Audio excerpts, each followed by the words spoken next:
அனைத்து விதமான பிரச்சனைகளுக்கும் 11 நாட்களில் தீர்வு காண ஸ்ரீ மாரியம்மன் ஜோதிட நிலையம். தொடர்புகளுக்கு 0091 990 816 585 6.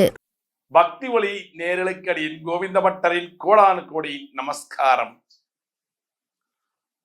எனக்கு ஒருத்தர் போன் பண்ணி கேட்டாங்க, எங்களுடைய வீட்டில் சன்ஷேட்ல தேனி இப்பதான் கூடு கட்ட ஆரம்பிச்சிருக்கு, தேன் கூடு, நான் என்ன பண்ணலாம் சுவாமி அப்படின்னாங்க. அம்மா, தேன் கூடு கட்ட ஆரம்பிக்கும் போதே ரிமூவ் பண்ணிடுங்க, வேண்டாம் அப்படின்னு. சரி, நாளை வச்சு ரிமூவ் பண்ணிட்டாங்க. இப்போ நான் சொல்லணும்னு நினைச்சது என்ன அப்படின்னா, ஒரே ஒரு விஷயம் தாங்க. உங்க வீட்டுல குளவி கூடு கட்டினாலோ தேனி கூடு கட்டினாலோ அந்த வீட்டுல பயங்கரமான பிரச்சனைகள் வரும். தேனி கூடு கட்டினா என்ன நடக்கும்?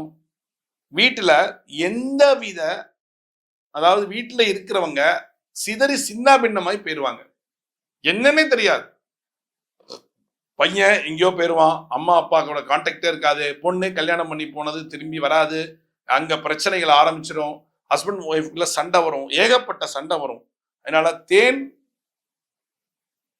கட்டக்கூடாது கூடு, தேனீக்கள். சரி, குளவி கூடு கட்டினா என்ன ஆகும்? குளவி கூடு கட்டினா அந்த வீட்டுல நல்ல காரியமே நடக்காது, நல்ல காரியமே நடக்காது. அப்படி சொல்லும் போது என்கிட்ட ஒருத்தர் கேள்வி கேட்டார், ஏங்க, குளவி கூடு கட்டி அதை நம்ம தட்டி விட்டா குடும்பம் செதறிப்பிடுன்னு சொல்றாங்களே, அதுக்குதான் என்ன பண்ணணும் தெரியுமா? அந்த காலத்துல பெரியவங்க சொல்லுவாங்க, 15 நாளைக்கு ஒரு தடவை தம்பி வீடெல்லாம் கிளீன் பண்ணு, ஜன்னல்லாம் ஒட்டடை தட்டு, எல்லாம் தட்டும்பாங்க. இது மாதிரி நீங்க தட்ட தட்ட தட்ட என்னாகும்? எதுவுமே கூடு கட்டாது, எதுவுமே தங்காது. அப்ப என்னாகும்? குளவி கூடு கட்டாது. அந்த குளவி கூட்டை உடைக்கணுங்கிற அவசியம் இல்லை, அதனால வீடு நீட்டா இருக்கும். ஸோ நீட்டா வீடை வைக்கிறதுக்கு தான் நம்ம முன்னோர்கள் சொன்னாங்க, அடிக்கடி வீட்டை கிளீன் பண்ணுங்க, அடிக்கடி ஒட்டடை அடிங்க, ஜன்னல்லாம் தட்டுங்க. ஜன்னல் அப்படியே ஒட்டடை தொங்கும், அப்படியே பார்த்தீங்கன்னா தெரியும் மண்ணா ஒரு கூடு கட்டி இருக்கும் குளவி. ஆஹா, அந்த குளவி பறந்து நம்மளை கொட்டுச்சுன்னா வலி பயங்கரமா இருக்கும். சரி, தேனி கூடு கட்டுச்சு, நிறைய கட்டிடும், கடகடன் கட்டிடும். அது என்ன பண்ண முடியும்? அதை கலைச்சிட்டீங்கன்னா வீடெல்லாம் ஃபுல்லா தேனியா உங்களை ஒரு வழி பண்ணி எடுத்துரும்.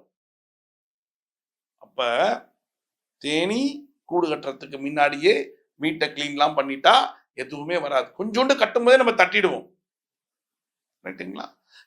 இதெல்லாம் நீங்க செய்ய செய்யதான் உங்க வீடு நல்லா இருக்கும், உங்க வீடுல நல்ல காரியங்கள் நடக்கும். குழவிய கூடு கட்ட விடக்கூடாது, உடனே தட்டிடணும். உடனே பாருங்க, கொஞ்சோண்டு வரும்போது தட்டிட்டீங்கன்னா கிளியரா. வீட்டெல்லாம் நல்லா தொடச்சு வச்சிருங்க. நல்ல ஒரு ஈர துணியில ஃபினாயிலோ ஏதோ போட்டு நல்லா தொடச்சு கிடச்சு நீட்டா பண்ணாக்க நம்ம வீடு சுபிக்ஷமா இருக்கும். நான் உங்களுக்கு அட்வைஸா பண்ணல, இது ஒரு சாஸ்திர சம்பிரதாய பதிவா சொல்றேன். வீடு நல்லா இருக்கணும்ல.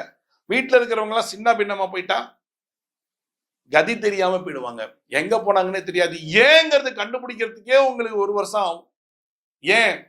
நல்லா தானே இருந்தது, என் அப்பாவும் பிள்ளையும் நல்லா பேசிக்கிட்டு இருந்தாங்க, 2 பேரும் பிரிஞ்சுட்டாங்க, பையன் போயிட்டான், பையன் படிச்சு முடிச்சுட்டு ஃபாரின் போறப்பான்னு போயிட்டான், கான்டாக்டே கிடையாது. கல்யாண வயசுல இருக்கான், உனக்கு கல்யாணம் பண்ண பொண்ணு கல்யாணம் பண்ணி போனா, அவ்வளவுதான், திரும்பியே பார்க்கல. இங்க புருஷனை பொண்டாட்டி மண்டையை பிச்சுக்கிட்டு சண்டை, தெரியவே தெரியாது. அப்புறம் தான் யாரோ ஒருத்தர் சொல்லுங்க, என்னங்க இவ்வளோ பெருசா தேனி கூடு கட்டி இருக்கு, நீங்க இத்தனை நாள் பார்க்கலையா? ஐயோ பார்க்கலையே, அதனாலதான் இந்த பிரச்சனை வந்திருக்குன்னு பின்னாடிதான் யோசிப்போம். யாரையாவது போய் கேட்கும் போது சொல்லுவாங்க. அதனால தயவு செய்து நீங்கள் உங்க வீட்டை சுத்தி பின்னாடி முன்னாடி எல்லாம் கிளீன் பண்ணி நீட்டா வச்சீங்கன்னா அழகா இருக்கும். ஜன்னலை தொடச்சு வச்சுக்கோங்க. கஷ்டமா தான் இருக்கும், வேற வழி இல்லை. இன்னைக்கு செய்யறதுக்கு ஆட்கள் நிறைய இருக்காங்க, அவங்களுக்கு கூலி கொடுத்து செய்யணும். எனக்கு கூலி கொடுக்க முடியாதுன்னா நீங்க செய்யுங்க, அப்பதான் நல்லா இருக்கும். வீடு சுபிக்ஷமா இருக்கணும்னா வீடு நீட்டா இருக்கணும், அவ்வளவுதான், வேற எதுவுமே கிடையாது. நீட்டா இருந்தீங்கன்னா உங்க குடும்பம் நல்லா இருக்கும், நல்லா இருப்பீங்க, அருமையா இருப்பீங்க, வீட்டுல நல்ல காரியங்கள் நடக்கும். செய்யறீங்களா? செய்யுங்க, சந்தோஷமா இருங்க. மீண்டும் ஒரு சாஸ்திர சம்பிரதாயத்தில் நான் உங்களை சந்திக்கிறேன். பக்தி ஒளி நேயர்களுக்கு அடியேன் கோவிந்த பட்டரின் கோடானு கோடி நன்றிகள்.